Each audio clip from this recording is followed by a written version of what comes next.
할렐루야, 주님을 찬양합니다. 오늘은 사도행전 14장 19절에서 28절까지 말씀, 선교 사역에 있어서의 고충과 마무리 활동이라고 하는 제목을 가지고 함께 은혜를 나누고자 합니다.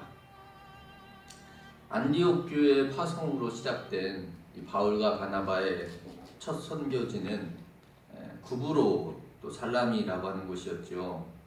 이후 바보를 지나 비시디아 안디옥에 도착했고, 그곳에서 바울은 첫 설교를 합니다. 이 설교를 시작할 무렵부터 바울은 두각을 나타내기 시작하였고, 또 이 설교의 시점으로부터 이방인 선교로의 비전이 더욱더 확고하게 세워졌습니다. 그리고는 계속해서 이고니온을 지나 루스드라까지 이르렀습니다. 바울과 바나바의 복음 전파와 그 속에서 행했던 기적과 표적은 대단했습니다. 많은 사람들이 그 믿음의 확신을 얻었고 주님께 나아오는 그런 계기가 되었던 것입니다. 어떤 때는 이 이적 행위로 인해 바울과 바나바를 하나님처럼 신으로 그렇게 오해하기까지 하는 일도 있었습니다. 물론 이렇게 좋게만 보이는 일만 있었던 것은 아니었지요. 복음이 전해지는 한편 항상 그 적대적인 세력이 일어나게 되었고, 그것은 곧 박해로 이어졌습니다. 오늘 본문의 시작은 그러한 핍박이 점차로 가열되어 가는 시점에서 일어난 사건입니다. 그리고 이 중대 박해 행위로 인해 두 사람의 1차 선교 여행도 막바지에 이르렀음을 보게 되는 것입니다. 어떤 사건입니까? 이고니온에서부터 쫓아오던 유대인 반대 세력들이 그 분을 이기지 못하고 루스드라까지 이르렀던 것입니다. 그리고는 조금 전까지 바울과 바나바를 자신들의 신처럼 받들려던 그런 사람들까지 포섭하여서는 결국은 그들의 심판 행위인 돌로 바울을 치고 말았던 것입니다. 참 아찔한 순간인 것입니다. 이방인 선교라는 것이 이 같은 위험이 있는 것이지요. 오늘날도 크게 다르지 않습니다. 해외 선교가 이 같은 위험이 있는 것입니다. 우리나라야 복음 전하는 일은 물론 갈수록 어려워지는 그런 상황 가운데 있지만, 그렇다고 죽음의 위험을 감수하는 그런 일까지는 없다고 봐야 하겠죠. 그러나 해외 선교는 다르다는 것입니다.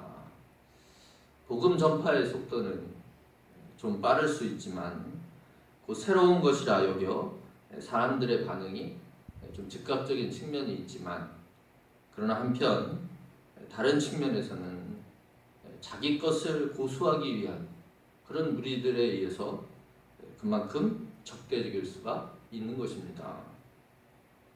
더욱이 다른 나라 사람이기 때문에 그만큼 그들을 위한 보호장치는 덜할 수밖에 없는 것이죠. 그만큼 위험들이 높다라는 것입니다. 이 선교사들의 죽음에 대한 소식은 지금도 들려오고 있지 않습니까? 이번에 코로나로 인해서 많은 선교사들이 그 열악한 환경 가운데 죽음을 당하는 그런 일들이 많이 있었다고 알려져 있습니다. 이방인 선교가 이래서 어려운 것입니다. 어느 때인가 위험을 벗어났다 했는데 또다시 예상 못한 상황 가운데 위험에 노출되는 그런 상황이 빈번하게 발생하는 것입니다. 오늘 바울과 바나바의 상황이 바로 그와 같습니다. 생각해 보십시오. 방금 전까지 신으로 모신다고 제사까지 드리려던 그런 지역에서 이렇게 무방비 상태로 피하지도 못하고 돌에 맞았다는 것 아니겠습니까? 그래서 죽은 줄 알고 성 밖으로까지 내쳐지는 이 같은 사태가 과연 예상할 수 있는 일이겠느냐라는 것입니다. 아무리 고난을 감수한다라고는 하지만 바울도 참으로 어려운 시점이었을 것입니다. 죽음에까지 닿은 그런 육체적인 고통도 그러하겠지만 사람들의 이렇게 빠른 변심에 더 힘든 그런 마음의 고통이 있었을 것입니다. 어려움을 무릅쓰고 열심히 복음을 전했는데 이같이 한순간에 변하고 마는 이 사람들의 이 죄된 속성에 바울은 한 번 더 무너질 수밖에 없는 그런 힘든 지경이었을 것이란 말입니다.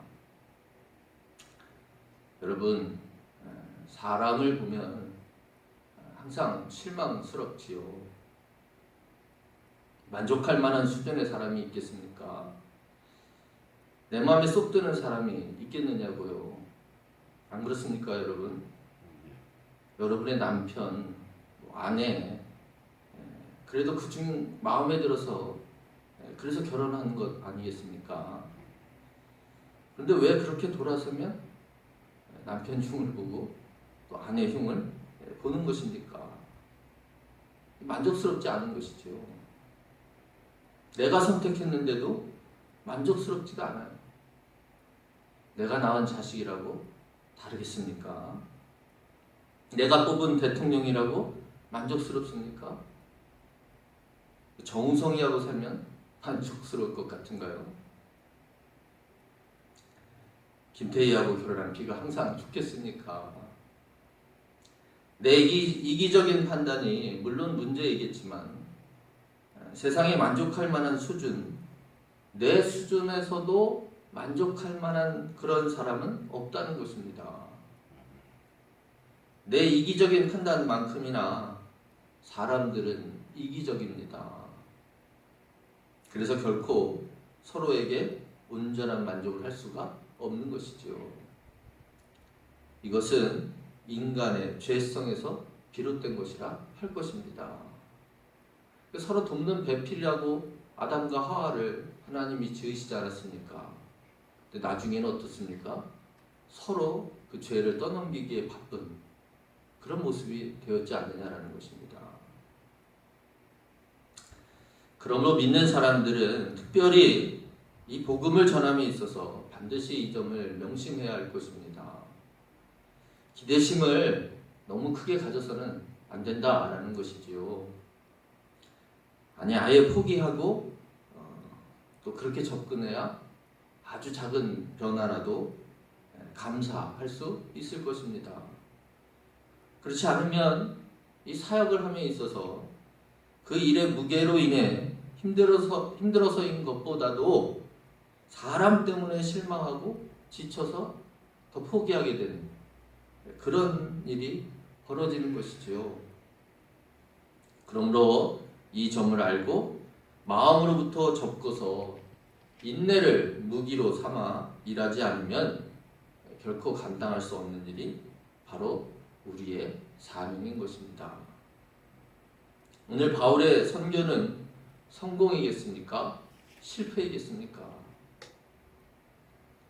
우리가 먼저 이런 생각 자체를 내려놓아야 하는 것입니다. 이런 평가가 우리의 몫이 아니기 때문인 것이죠. 지금 내 눈앞에 펼쳐진 것이 내가 거둬들인 양, 내가 거둬들인 열매인 양, 그렇게 착각해서는 안 된다는 것입니다. 진짜 열매는 우리 주님만이 아십니다. 그러므로 내가 한 일에 대해 사람들이 변하리라고 보는 것이 아니고 나는 그저 내게 맡겨진 내 일이니까, 주님이 하라 하신 일이니까 마땅히 충성하는 그런 종이 되어야 하는 것입니다. 늘 말씀드리지만 그리스도인으로서 우리는 더 이상 우리 자신에게 속한 것이 아닙니다. 우리를 부르신 우리 주님께 속해 있는 것입니다. 주님이 씨 뿌리고 물을 주라고 했지 언제 열매를 거두라고 했습니까? 자라게 하시고 열매 맺게 하시는 이는 여호와 하나님뿐인 줄로 믿습니다. 그러니까 내가 열매까지 생각할 필요가 없다는 것입니다. 그렇게 쉽게 열매가 우리 눈에 보이지도 않을 뿐더러 열매라고 내가 보았어도 어느 순간에 돌아서는 사람들을 우리는 항상 만날 수 있는 것입니다. 오늘 바울과 바나바가 이보다 더 황당할 수 있겠습니까? 아니 좀 전까지 신처럼 그들을 추앙하고 떠받들었던 이들이 지금 한순간에 돌변해서 그야말로 죽이자고 돌 던지는 그런 무리에 속해 있으니 이거 이해할 수 있겠느냐라는 것입니다. 뭐 이런 사건 우리가 한두 번 겪은 것이 아니죠. 우리 주님 상황도 마찬가지 아니었습니까? 몇천 명씩이나 되는 그 거대한 군중 세력들이 예수님을 따랐는데 한순간에 예수를 십자가에 처형하라 그렇게 외치던 이들이 바로 대중들인 것입니다. 이게 인간의 속성, 대중의 속성이라는 거예요. 그러나 바울과 바나바는 주님이 걸어간 그 십자가의 길을 걷는 믿음이 있었습니다. 오늘 22절에도 바울은 그렇게 얘기하고 있죠. 우리가 하나님 나라에 들어가려면 많은 환난을 겪어야 할 것이라. 아멘. 그들은 이 믿음으로 이 같은 고난을 이겨냈고 다시 성령에 들어가는 그런 용기를 바랍니다. 그리고는 이 일을 시작으로 오히려 이 지뢰밭과도 같다 할 그 자신이 복음을 전한 그 곳곳들을 되돌아가서는 그곳의 교회들을 살피는 그런 사역을 계속해서 하고 있는 것입니다. 21절 이하에 이 같은 그들의 선교지 활동들, 곧 세운 교회들을 더욱 든든히 해 나가는 그런 작업이 그려지고 있습니다. 이 마지막 마무리 선교 활동을 우리는 주목해야 할 것입니다. 어떻게 하면 우리 교회가 좀 더 든든히 세워질까를 또한 생각해보는 자리가 될 것이기 때문이지요. 자, 두 사도가 어떻게 해나가고 있습니까? 첫째는 22절입니다. 제자들의 마음을 굳게 하여 이 믿음에 머물러 있으라 권하고, 그야말로 믿음에 굳건히 서기를, 그들이 지금 얻은 그 믿음에 굳건히 서기를 강조하는 것입니다. 이제 시작된 믿음이니 그 옅은 믿음의 마음으로부터 굳건히 지킬 그런 믿음을 강조하는 것입니다. 흔들리지 말고 붙잡은 그 믿음 안에 머물러 있으라는 것이죠. 그러면서 빠뜨려서는 안 될 거라 생각하는 것이 바로 많은 환난을 겪게 될 것이라는 이 말씀인 것입니다. 어쩌면 이 말을 더 해주고 싶은 그런 마음이 더 컸을지도 모르겠습니다. 알고 겪는 고난과 모르고 겪는 고난의 차이를 아는 것이죠. 또한 환난이 그만큼 큰 것입니다. 아무리 믿음으로 무장했다 하더라도 우리 인간의 연약함이 한순간에 믿음을 약화시키니까 바울은 이 점을 강조할 수밖에 없었을 것입니다. 또한 바울은 그가 겪고 있는 이 고난 속에서 이 말이 자신에게도 강조하고 싶은 말이었을 것이기 때문입니다. 그는 아나니아를 통해 사도로 신탁되면서 복음 전함의 사명을 받은과 동시에 그에게 내려진 또 다른 신탁이 뭐였습니까? 사도행전 9장 15절 16절의 내용이었죠. 예수의 이름으로 인해 고난받아야 할 것이라는 그 말씀이었기 때문입니다. 결국 이 신탁의 말씀은 자기에게만 부여된 것이 아니라, 자신에게만 부여된 것이 아니라 예수의 제자들인 그리스도인 모두에게 부여된 말씀이라는 것을 그는 지금 확인하고 있는 것입니다. 아멘. 그래서 그를 통해 영접한 새로운 이방인 제자들에게도 이 말씀을 꼭 전하여 그처럼 흔들리지 않는 믿음 가운데 있기를 소망했던 것입니다. 예수님께 고난이 필연이었듯이 우리에게도, 제자된 우리에게도 피할 수 없는 길이라면 담대히 당당하게 헤쳐나갈 수밖에 없기 때문인 것이죠. 이것이 바로 우리 믿음의 길이라는 것입니다. 두 번째로는 바울의 교회를 든든히 세우기 위해서 한 일은 23절에 보니까 각 교회에 치리자를 두게 한 것입니다. 장로들을 세운 것이죠. 이때 당시는 감독과 장로라는 표현이 나오지만 이 두 단어가 서로 의미에 상관없이 쓰여지던 때이니까 이 장로라는 말은 오늘날의 장로만을 이야기하는 것이 아니고 목사, 장로 역할을 다 공유한다라고 보시면 될 것입니다. 그래서 제자들 중에서도 특별히 교회를 더욱 든든히 할 수 있는 그런 감독자, 목회자를 세우는 것이죠. 이 일은 매우 중대한 일입니다. 처음에 사도들이 자신의 일들을 다 감당할 수 없어서 7명의 지도자들, 집사라고 표현되어 있지만 그 감독자들을 세우지 않았습니까? 그때도 조건이 있었지요. 성령과 지혜가 충만하여 칭찬 듣는 사람이었습니다. 아무나 세우는 것은 아니라는 것이죠. 그래도 그 중에서 칭찬받을 만한 믿음이 있는 사람을 세우는 것입니다. 그래서 교회는, 사도는 초대교회 때부터 이 같은 사람을 세워서는 교회를 치리하는 일을 맡겼던 것입니다. 빌립보 교회에 보낸 바울의 서신 그 마지막 권면 4장에서도 그런 의미의 말씀이 있습니다. 첫 번째 주 안에 서라, 그리고 같은 마음을 품으라, 이렇게 권면하고서는 세 번째로서 서로 협력할 것을 이루는데 특별히 앞에 선 치리자들에 대한 협조를 당부하는 것입니다. 그들을 도우라, 그렇게 권면하고 있습니다. 그러니까 세운 지도자와 같은 마음을 품고 섬기고 돕는 그런 사랑의 협력이 교회로서는 필수적이라는 것입니다. 교회가 든든히 서가는 데 있어서 이 같은 조직의 구성과 하나된 협력은 당연히 요청되는, 바라는 것이죠. 그러니까 바울과 바나바는 이 복음을 선포하고 또 적대자들에게 쫓기면서 미처 세우지 못한 그 같은 이 교회 조직을 다시 돌아보는 가운데 분명하게 세우고 있는 것입니다. 이것이 교회를 튼튼하게 하기 위해 반드시 필요한 일이기 때문인 것이죠. 마지막 세 번째로 바울이 돌아본 선교지에서 한 일은 하나님께 이 교회 공동체를 부탁하는, 위탁하는 그런 중보의 기도를, 그것도 금식 기도로 올려드린 일인 것입니다. 이것은 그들이 처음 안디옥 교회에서 파송받을 당시 그들이 받은 그대로 행한 것입니다. 23절이죠.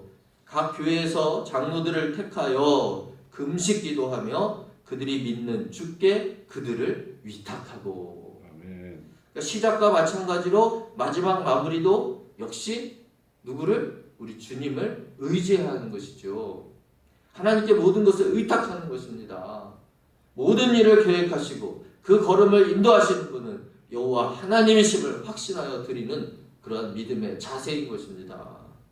하나님께서 지켜주시지 않으면 그 어떤 믿음과 조직도 아무 소용이 없음을 바울은 믿고 의지하는 것입니다. 기도가 모든 행위를 아우르는 그 중심 역할을 하는 것임을 여러분 다 잘 아실 것입니다. 모든 것이 하나님께로부터 오는 것임을 아는 이상 믿는 이들은 기도하지 않고는 한시도 살 수 없는 것입니다. 전도자들의 힘도 역시 기도로부터 오는 것이며 13장 때 파송 때 이들은 금식 기도를 받고 안수를 받지 않았습니까? 이제 그와 같은 일, 바로 기도를 통해서 또한 그 힘을 공급해 주는 역할을 하는 것입니다. 바울과 바나바는 이같이 모든 것을 우리 주님께 맡긴 다음에야 그 교회들로부터 돌아설 수 있게 되었던 것입니다. 그리고 다시금 출발지인 안디옥 교회로 돌아오는 것이지요. 교회를 든든히 세우는 데 필요한 이 세 가지 꼭 기억하시길 바랍니다. 첫째는 믿음을 굳건히 하라는 것이고, 두 번째는 지도자를 세우는 것이죠. 조직을 단단히 하는 것입니다. 그리고 마지막 셋째는 하나님께 기도로 모든 것을 맡기는 것입니다. 이제 끝으로 그들은 그들의 1차 선교 사역의 마지막 마무리를 합니다. 26절이죠. 배를 타고 안디옥으로 돌아오는 것입니다. 그러나 돌아온 것으로 끝이 아닙니다. 그들이 이곳에서 무엇을 합니까? 오늘날 선교사들과 비슷한 행적을 보이는 것이죠.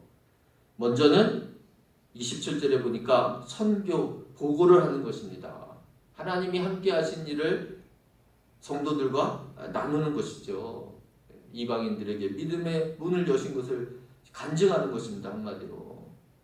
그래서 선교사들이 선교 파송한 교회에서도 선교 보고를 하고 또 연회에 가서도 보고를 하고 또 협력하는 교회나 그런 곳마다 다니면서 보고하지 않습니까? 이것은 아주 중요한 일로 모든 협력한 교회들과 그 은혜를 나누는 일인 것입니다. 아멘.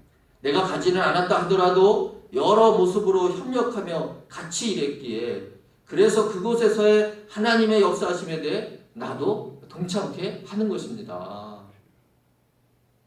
선교는 선교사들만의 몫이 결코 아닌 것이죠. 아멘. 이같이 선교 보고 내지는 간증 사역은 아주 중요한 역할을 하는 것입니다.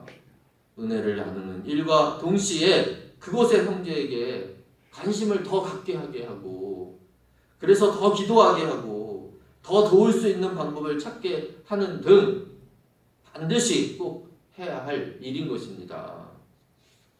다음으로는 이 선교사들에게 휴식기가 필요하다라는 것입니다.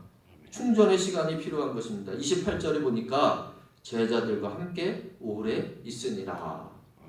한 1년여 정도 있었다고 해요. 학자들의 보고에 하면. 여러분 주로 선교사들이 국내에 들어오면 어디부터 가시는 줄 아십니까? 병원부터 가는 경우가 많습니다. 그러니까 타지에서의 선교로 몸이 적응을 못해서 병을 얻는 그런 경우도 많고 또 보통 그곳의 병원이 낙후된 탓에 치료가 잘 되지 않는 것이죠.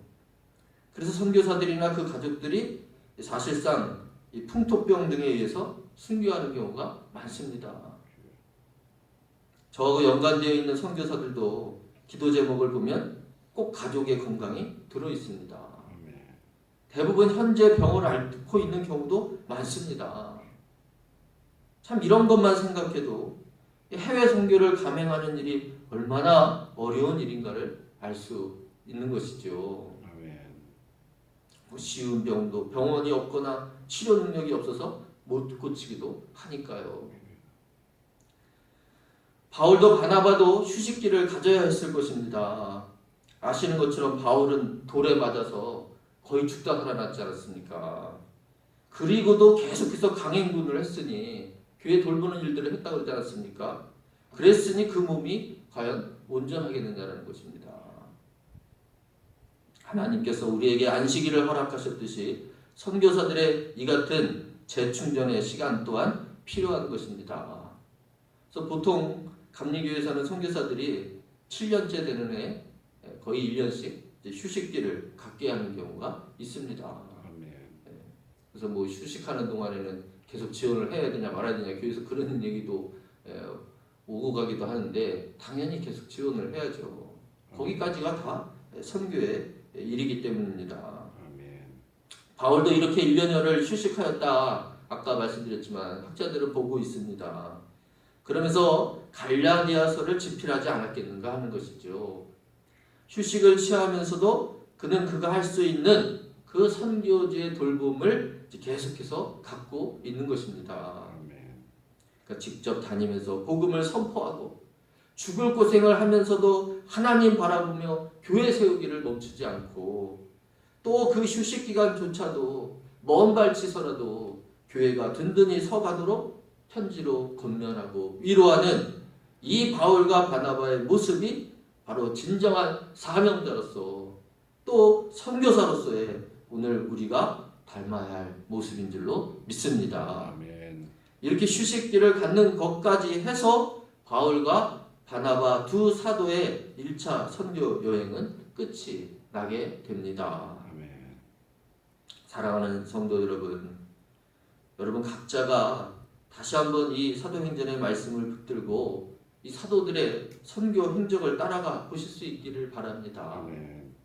그리고 이제 그 제자로 서 있는 나는 어떻게 내게 주어진 사명인 이 선교 사역을 감당할까? 감당해야 할까? 이걸 좀 더 깊이 고민할 수 있는 그런 시간도 더불어 가질 수 있기를 바랍니다. 아멘. 그래서 흔들리지 않는 믿음의 무장함과 기도를 통해 다시금 열정을 품고 지금 각자가 서 있는 곳 바로 그 선교의 터에 하나님의 복음을 선포할 수 있기를 바랍니다. 아멘.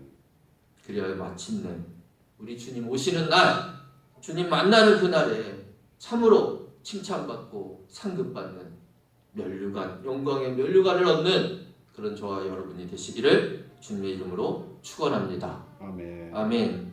기도하겠습니다. 아버지 하나님, 우리의 믿음의 길을 지켜 인도하여 주시옵기를 원합니다. 진정 이 길이 참으로 험난하고 어려운 길이라고 하는 것, 오늘 바울과 바나바의 사역을 통해서 다시 한번 깨닫게 됩니다. 이 고난의 길을 통과해야 우리가 참으로 부활의 영광을 맞이할 수 있다고 하는 그 믿음처럼 아버지여 우리의 삶에 있어서 많은 힘들고 어려운 이 상황 가운데서도 어떻게 하면 우리가 복음 사명자로서 우리의 사역을 감당할 수 있을지를 더 고민하고 더 결정하고 다시금 아버지여 주님 주신 그 열정을 가지고 하나님 이 땅에 내가 서 있는 그 자리에서 우리의 사명을 각자 감당할 수 있는 그런 우리 시온성민교회 성도들 다 될 수 있게 하여 주시옵소서. 아멘. 함께 하실 줄 믿사옵고 거룩하신 예수님 이름으로 기도드립니다. 아멘. 아멘.